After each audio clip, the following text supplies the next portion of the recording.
Hey guys, welcome back to Real Housewives Recaps. Today, we're talking Lady C. That's right, we're picking back up with her book. We're on chapter 8, page 220, if you're reading along with me, of Meghan and Harry, the real story. All right, guys, I'm doing something different. I'm interrupting myself on this one. So I record this a day before. So today's Wednesday, I'm recording this. It'll go up Thursday. Okay.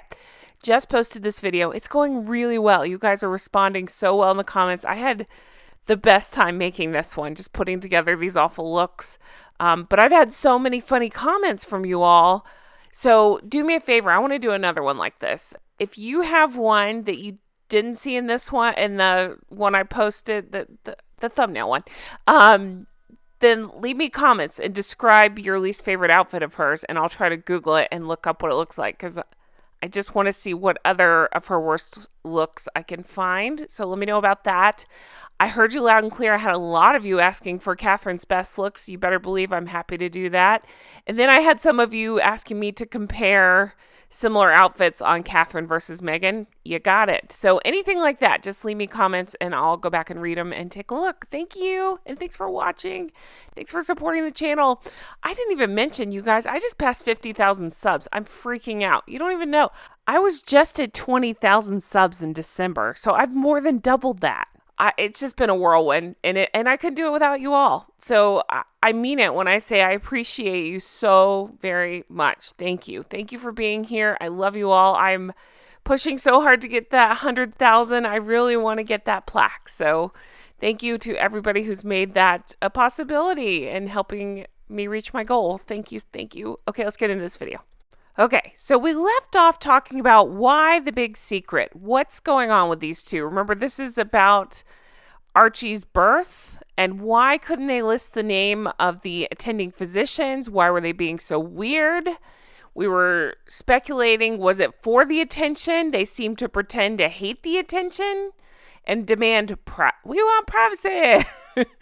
Everything that they're known for, right? Where they spew these privacy things, but then do all these weird things to get attention. So just a very strange time. So we discussed this in detail in the Tom Bower book. And then again, I believe it came up in Courtiers, but I would say mostly in the Tom Bower book, we talked about it, how everything was planned around this CBS thing. And if you don't know what I mean, it was like they weren't telling the palace what was going on. They were being sketchy. And then they planned the announcement of the birth around CBS's morning airtime schedule. It was all a deal with Oprah and Gayle, and it was very bizarre. And again, I mean, it's all Meghan, right? I mean, I'm not saying Harry's innocent, but I'm saying it's all Meghan. She had this all planned out, and this was just part of the game. So a lot of strange things happened with the birth of the baby.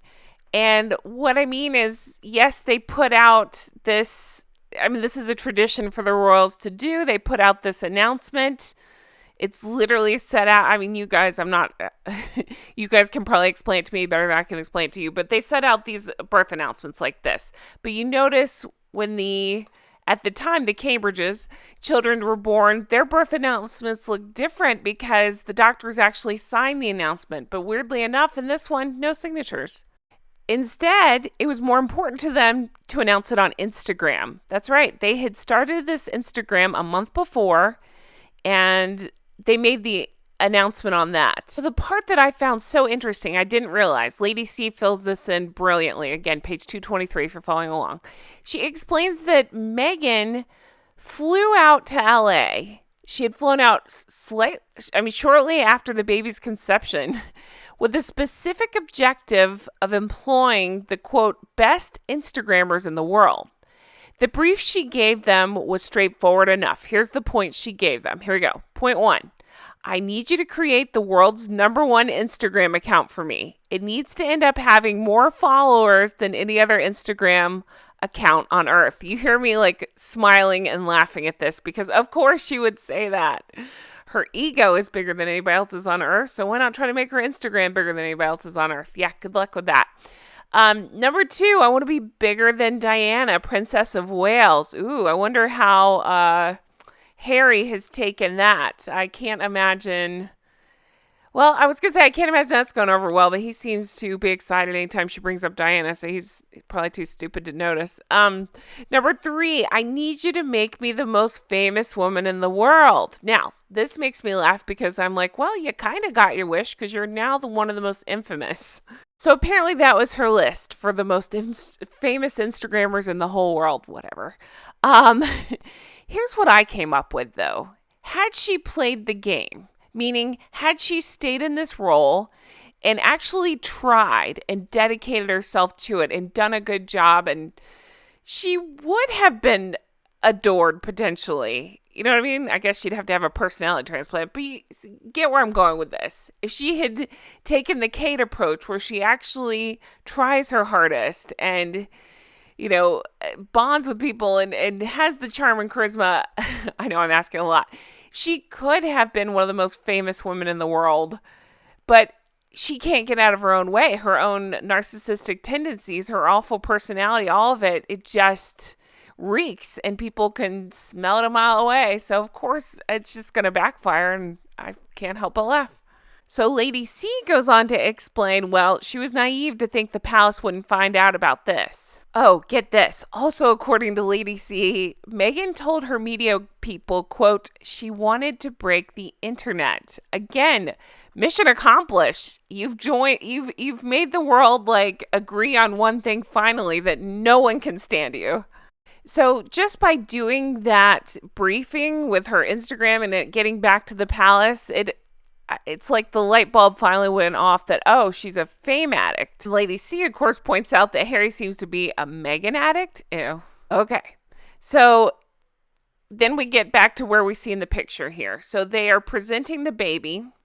I remember, again, I believe it was in Revenge. I've read so many of these books lately that they explained that Gayle King had the exclusive for CBS. So they covered the baby's face. That was part of it. It had to do with if I remember this correctly, because Lady C doesn't exactly explain, but it's like they had to cover kind of the baby's face a little bit. But CBS got the exclusive and called her a very proud mother and him an over-the-top giddy dad. They talked about radiating joy, but they wouldn't provide the baby's name until later in the day. Talking about Harold and Fraud. So that's when they introduce him as Master Archie Harrison Mountbatten Windsor. That's a big name for a little baby. So Archie's name showed that Harry and Meghan's gift for surprise had not deserted them. The baby's name broke every rule in the royal name book, and as it was unexpected, untraditional, and to quote Lady C, as woke as could be. So never before had royal children been given a nickname rather than a Christian name. But Lady C explains that this is just another instance where the rules were set aside for Harry and Meghan. The palace was actually trying to work with them. It was just interesting because I didn't know this. Apparently the Yorks were prevented from calling one of their daughters a non-royal Christian name because there was no royal precedent for it. So this was proof yet again that the royal family and the palace were tearing up the rule book to facilitate Meghan and Harry's choices. Okay, so I'm going to go into something else interesting that Lady C explains, that it's different rules in America than it is for England. Apparently in England, the legal mother is the surrogate, even though the legal father is the inseminator. So under English law, the woman whose egg produced the child has no legal status at all. If she wishes to be acknowledged as its mother, she has to adopt it. Even then, the child remains, quote, illegitimate at birth. So that's different than here in America, where the law in the U.S. states that a child born of a surrogate is the lawful and legitimate child of the mother and father who have arranged the surrogacy. Again, not something I would typically discuss here, but Lady C makes this interesting point for those who are under the belief that that may be the case, that surrogacy might be involved. Okay, now side note, when I was recording, what was it? I think it was for Revenge. I think it was for Revenge. And I got to this part where Harry makes this statement outside and he's like super excited about it, right? You guys pointed out, I did not know this, that Harry messed up and said that the baby was 2 weeks old, but was pretending that the baby was just hours old. So that's fishy as hell. I didn't know that until you guys let me know. I'm just going to read this part of Lady C's book to make it make sense. You ready? Okay. Harry's comment during the interview further fostered the theories about Archer not being born when and to whom it was alleged. Had Harry wanted to increase rather than decrease the rumors about his son's birth, he could have not done so more efficiently than the response he gave when asked who the baby looked like. He said, quote, "Everyone says the baby's changed so much over 2 weeks. We're basically monitoring the changing process. Monitoring how the changing process happens over the next month," end quote. This was an extraordinary statement to make. Archie was supposed to be only 2 days old. Sorry, I said hours earlier. I meant 2 days. Okay. Babies don't change appearance markedly and frequently within 48 hours of being born. Yet here was Harry asserting not only that his son kept changing appearance over a 2-week period, but he had done so with an extent that was impossible to say who he looked like, notwithstanding the baby being officially 2 days old. So it just made no sense, and it further added to the speculation. What are we doing? What are we talking about? You're supposed to be. The party line was that the baby was 2 days old, and Harry's talking about 2 weeks. And again, let's say, okay, he's, new parent exhausted, and he screwed up and said weeks instead of days. Fine. A baby doesn't change in 2 days like that. My baby didn't look like one or the other of us in 2 days. Like, it doesn't make any sense. But then he realizes what he said, and Lady C points out he starts to waffle. And it's almost like, wink, wink, nudge, nudge, that he's realized he's made a slip of the tongue. So not only does he waffle on about monitoring the changes process over the next month, but he slips back in that his son has been around, but it's only the last 2.5 to 3 days. So he doesn't even remember if it's 2.5 or 3 days. Notwithstanding the fact that Archie wasn't officially more than 2 days old. So again, he's contradicting everything. That's all they can do is tell lies. Nothing makes any sense. So there's another difference in the UK versus in America. Apparently in the UK, hospitals don't register births. The parents do that. And the reason she's explaining this is to go on to say, no one checks the information given. So what you tell them is what it is, and that's that. And she explains that if, hypothetically, the child was considered, quote, illegitimate children cannot inherit the crown. Interesting. So while explaining all this, Lady C gives one of my favorite lines of the entire book. It's found on page 232. I'm going to read it to you because I love it so much. You ready? She, meaning Meghan, she's also the most pretentious person anyone will ever meet. Have you seen her handwriting? I just love it because we always make fun of that. Almost as contrived as her personality. Perfect. That's exactly what I said. It is. It's so contrived. It's so affected, I would say. So it sounds crazy, but Lady C then backtracks after discussing the birth of Archie and talks about the incidents where the British public really couldn't stand Meghan, I guess. And the first one is her baby shower. So we talked about that at length as well, about how it was reported to have cost $300,000. Ridiculous. That she flew on a private jet with Amal Clooney, that her famous friends were there, and they used it all as a paparazzi photo shoot. And of course, Gayle King was there as well.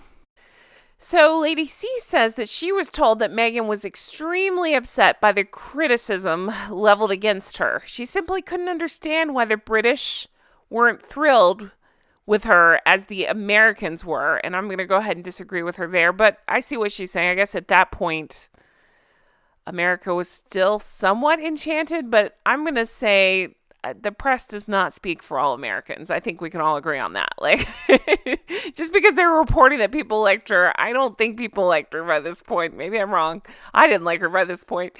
But no one knows exactly when Meghan decided that Britain would not work out for her. Some of her friends believed that she had no intention of staying. And then Lady C points out that it may have had to do about this time when she went back to New York for her baby shower. So right after the furor over her baby shower started to die down, she and Harry found themselves caught up in more controversy. It had to do with moving out of Nottingham, Notcott, as they called it, into Frogmore. The refurbishments were said to have cost around £2.4 million and were being paid for by the state. So their critics wanted to know why taxpayers should absorb the cost when they were being given free accommodation.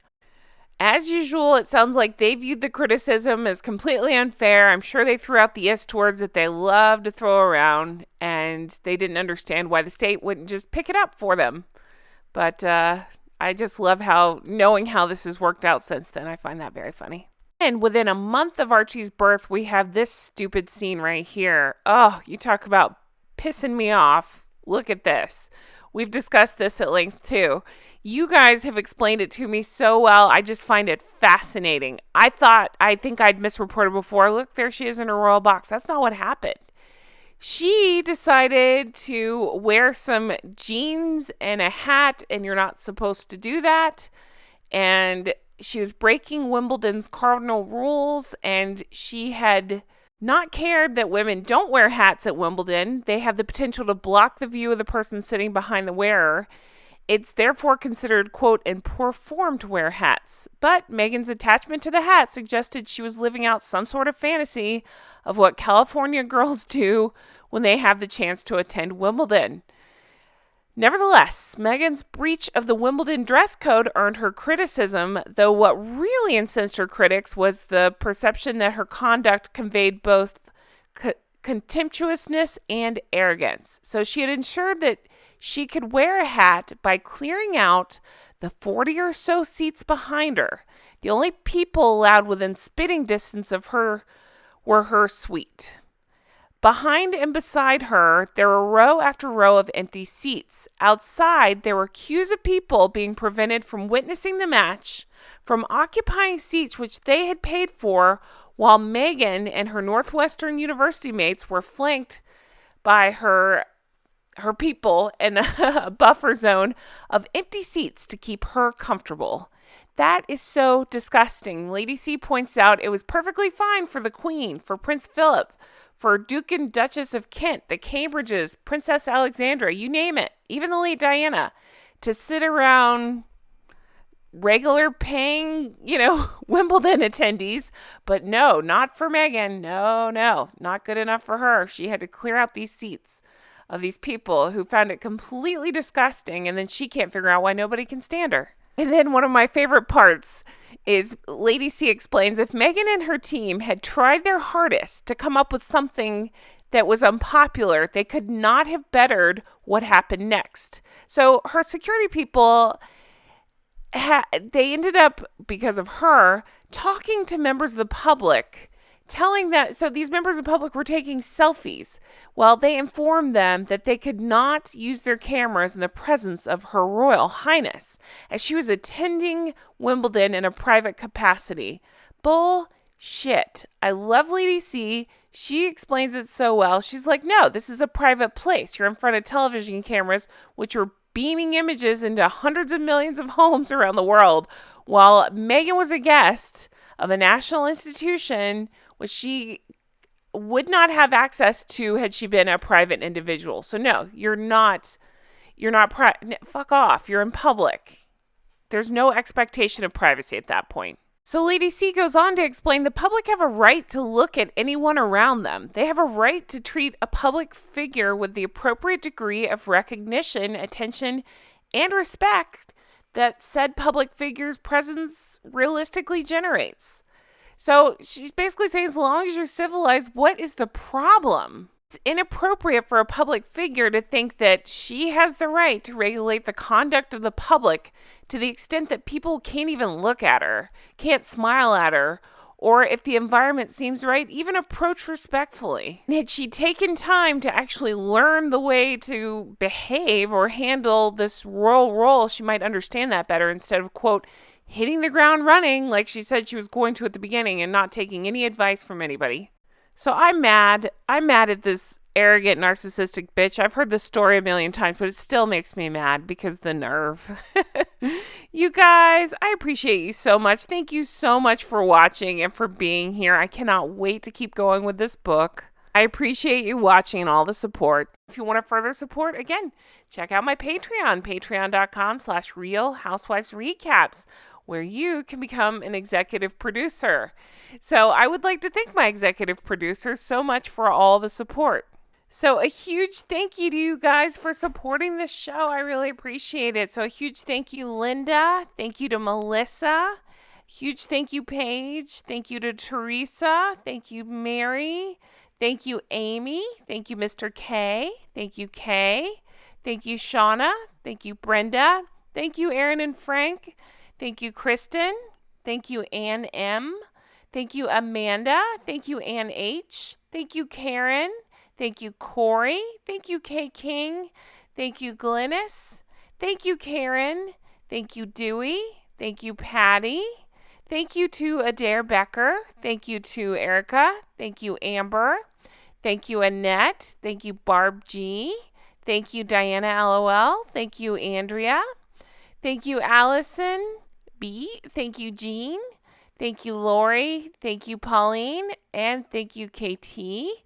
Thank you, Jolene. Thank you, Stromboli. Thank you, Catherine. Thank you, Carla. And thank you, Lois, for being here. Really appreciate all of you. If you want to become an executive producer, check out patreon.com/Real Housewives Recaps.